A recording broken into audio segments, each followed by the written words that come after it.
Hey everybody, I have returned. I got me a bright light. I got me a really bright light. That's good because I got stuff to show you. Temperature is about 55 degrees, 54, 53. Humidity is 68%. I got a lot done down there. I got something new over here I want to show you. There's still multitudes of individuals out there who are convinced that I'm building an airworthy B-36, or that is my intention. I've never once said anywhere that I intend to build an airworthy B-36. Reason being is because I've gone over this over and over again. The B-36 had a 230-foot wingspan. It had a 186-foot long fuselage. It had an empty weight of 165,000 pounds. Need I say more? To be fair, in case somebody wants to donate things that would be necessary to make an airworthy B-36, this is a very short list. But we're going to start checking this every time I make a video so we can see what kind of stuff I've got here. So let's go down the B-36H want list. I've got my check boxes for my 6 Pratt & Whitney R4360 Wasp major piston engines, my 4 General Electric J47 turbojet engines. I'm going to need an airport with a runway that can support a B-36, so it's going to be a large airport. I'm going to need a factory, presses, forges, and the tooling necessary to build the B-36 components. I think I'm going to need about a 500,000 square foot hangar. Lots of money. If you're interested in helping me with any of this stuff, let me know. I got a big driveway. You can park it there. Otherwise, you can get me at GoFundMe. Every dollar helps. Let me tell you. So here we are. Let's go down there and have a look at what we're doing.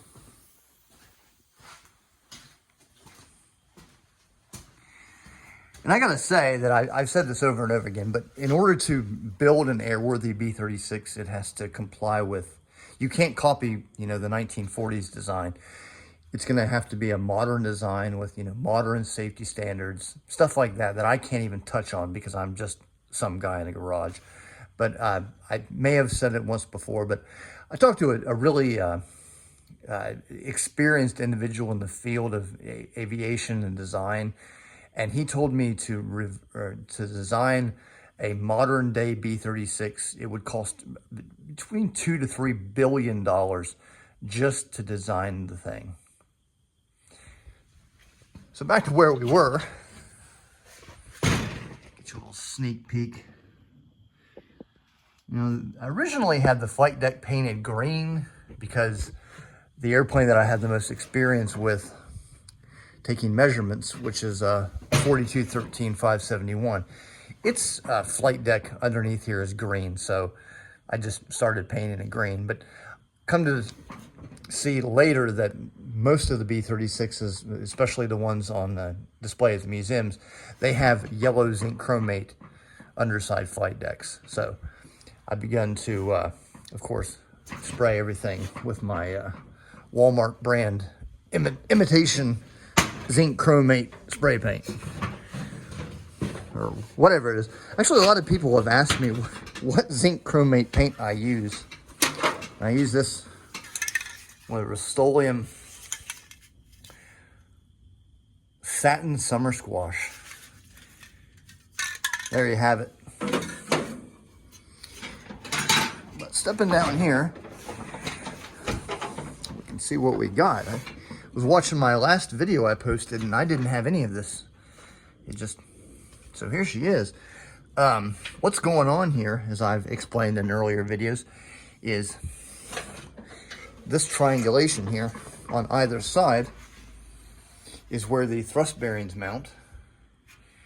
I don't know if I can get here on the back side of it to show you without my camera getting turned off, which I do not want. There you go. They're kind of they sandwich this part of the airframe here. But this creates a bulkhead right here for the triangulation to tie into. And on the far end over here, we've got that opening for the Aileron Pulley. So there's a big pulley that I believe is 8 inches in diameter. And then there's a 6-inch, AN 10-6, which is a 6-inch phalonic Bakelite type pulley that I assume mounts directly above it. My spacing is based on the bolt, which I can't think of the nomenclature, but its grip is 1 7/8 of an inch. So I went ahead and made that area in between there 1 7/8 of an inch, which I think is, probably about 7/8 of an inch or 3/4 of an inch for the AN pulley, and that'll leave 1 inch for the big 8-inch pulley that I'm gonna have to make out of steel. But that's where we are right now. I can't get up under here and show you the details, but you've got this triangulation there, which allows to get in here and access the bolt. And of course, this thing moves quite nicely.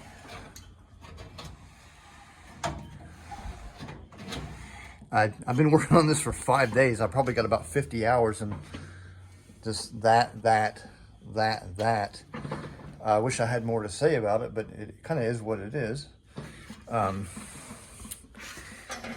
You'd be able to get up under here and take this detachable part off here, the access panel, so you can access the block right here with the turnbuckles. And then of course, one will go up and then latch onto there and then down. And then there's 2 pulleys in there and they kind of intertwine. And then ultimately one goes to the big pulley and it goes back to the tail. But that's where we are at. These are done. These are Station 122 Aileron Pulley housings. The next phase is going to build the shafts. I don't know if I'm going to build them out of aluminum, and they're solid. I've come to understand that Convair ordered probably a lot of these airframe parts. They're like forged aluminum because they're complex. They're not just a simple L in this case. They're like that, and they kind of bend over, but they probably did the same thing. They probably have some kind of like a special tubing that they ordered, but I'm either going to make mine and fold them and rivet on the back because they do appear to be seamless on the real aircraft. If that's too difficult, I'm just going to take 2 pieces, weld them down the middle, and make it out of steel.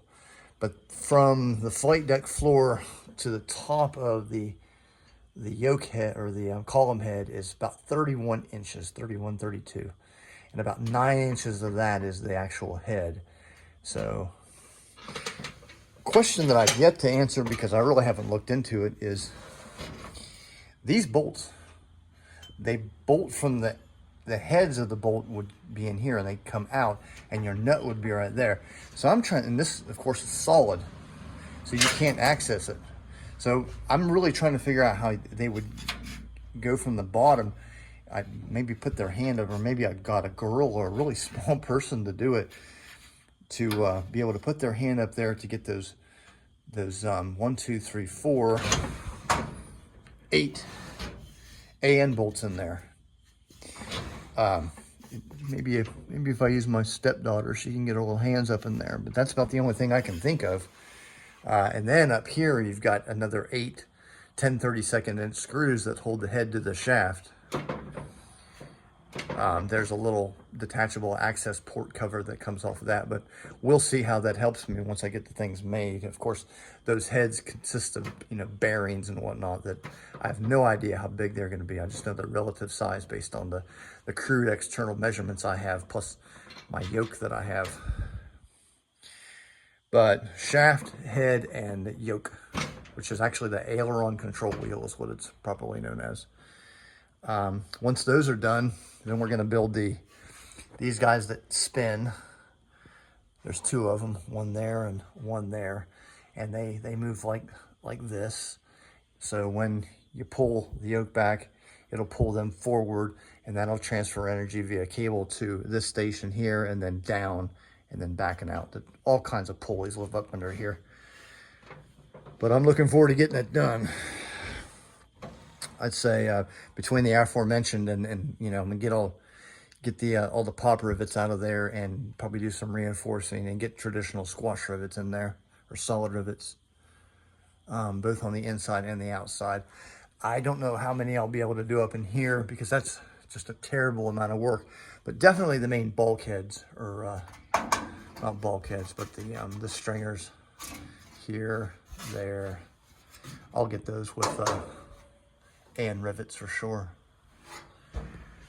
But that's where we're at. I would say the next video you'll see me with the shafts installed and getting the heads made, and maybe more. But that's where we're at. I'll see y'all next time.